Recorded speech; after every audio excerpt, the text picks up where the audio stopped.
I'm addressing this issue that is a political issue. This is not a political show. I'm not all of a sudden changing this show and wanting to get political. However, there are issues that are political in nature that have a practical impact on you folks. I am a man of the people. I will always be a man of the people. I don't care who came up with the legislation. I don't care who's wrong or right on the legislation. As a matter of fact, I'll tell you on this issue, this is an area where both parties in America, Republicans and Democrats, conservatives and liberals, are not looking at this issue holistically.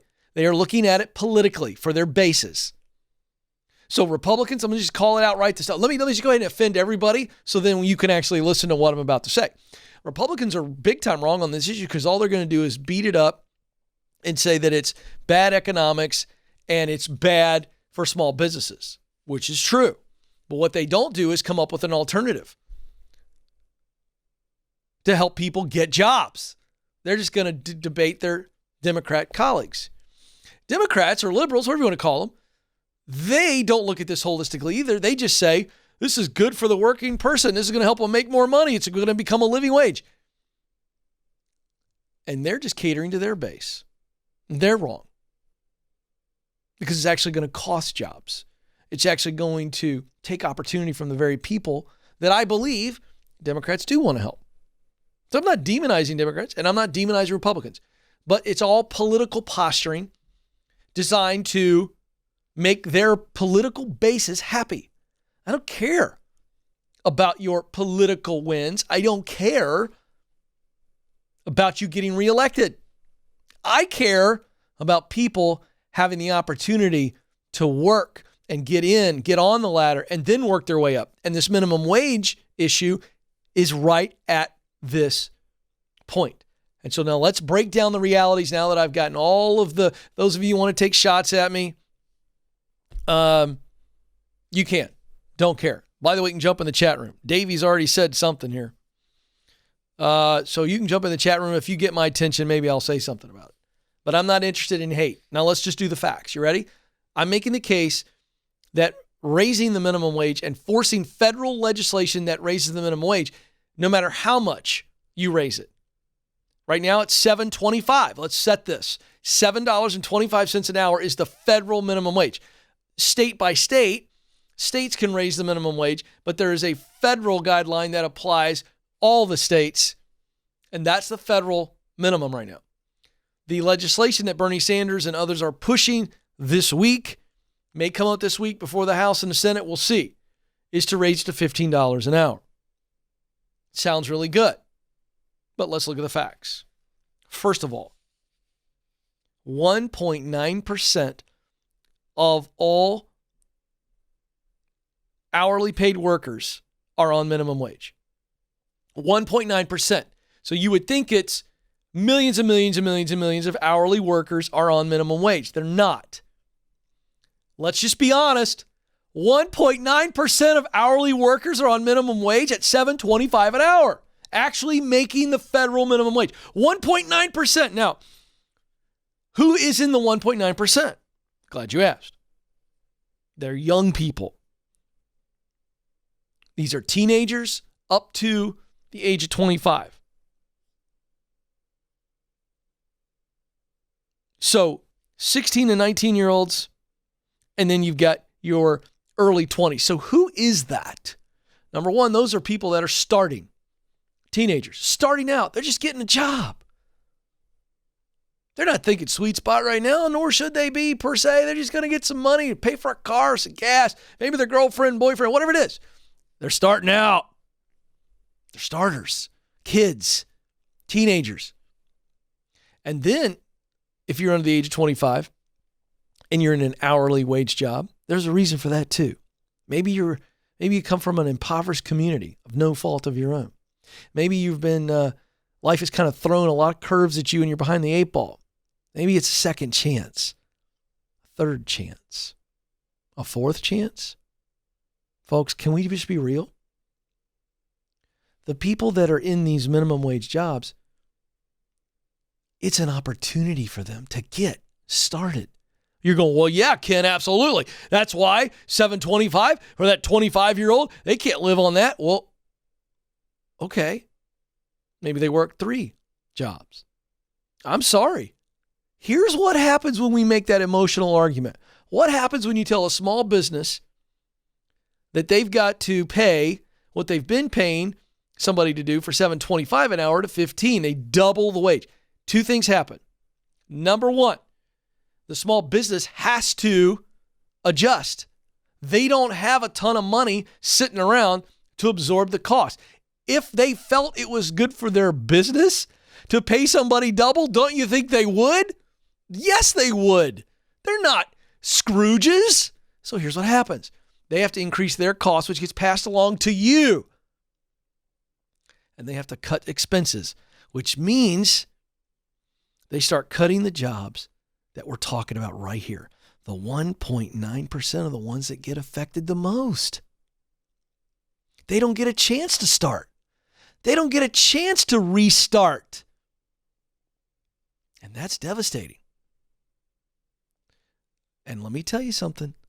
You don't think there's billionaires? All you people out there that you call yourselves, you're kind of more on the liberal side. You go, oh, it's wrong. Well, guess what? The people that you demonize, the billionaires, they're going to come up with a way to automate those jobs and sell the automation through artificial intelligence or whatever it is, automation, artificial intelligence, both. They're going to sell those technologies to small businesses, and small businesses are going to have to do it to stay open.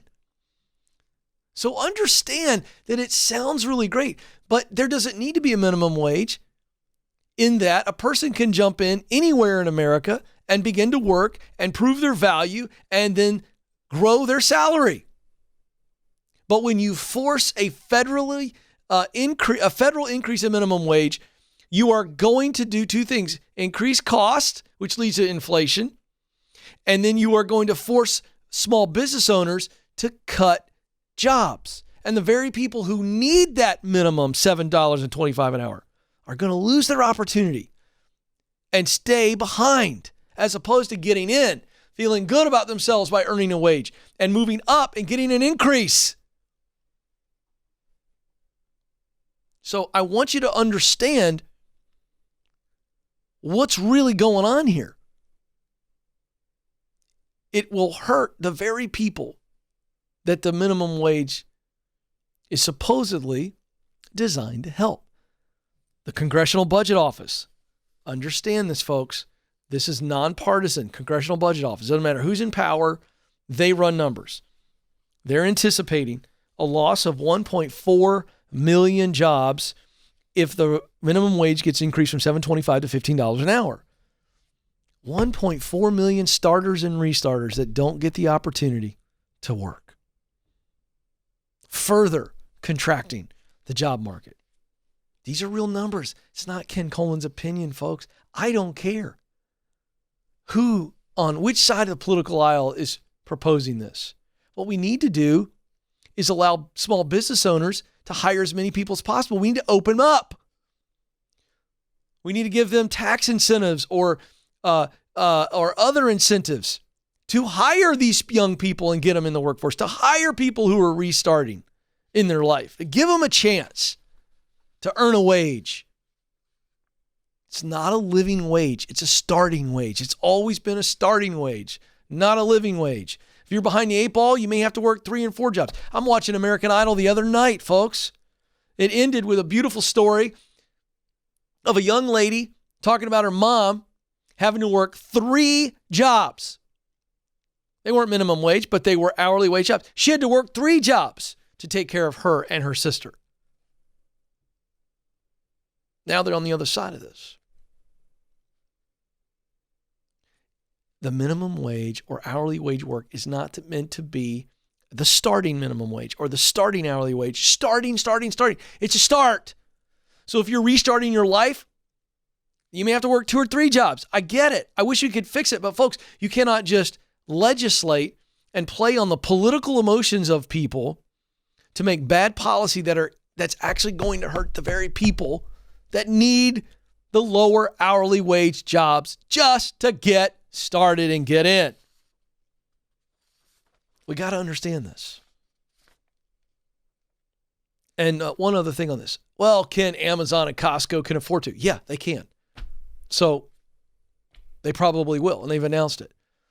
But let me tell you why. Oh, this is one other point nobody wants to talk about. Costco and Amazon, they'll promote this like crazy. You know why? It's going to push out the small business owner. It's going to push out the mom and pop. If you're okay pushing out the mom and pop and the small businesses, because Costco and Amazon can absorb the increase in minimum wage without even feeling it. If you're okay for big business gobbling up and crippling and eliminating small businesses, great. Then you tell your congressman you're for a minimum wage increase. But if you want to give small businesses the chance to compete and win and help people in your community, wake up. Don't let politics overshadow math and economics and real numbers.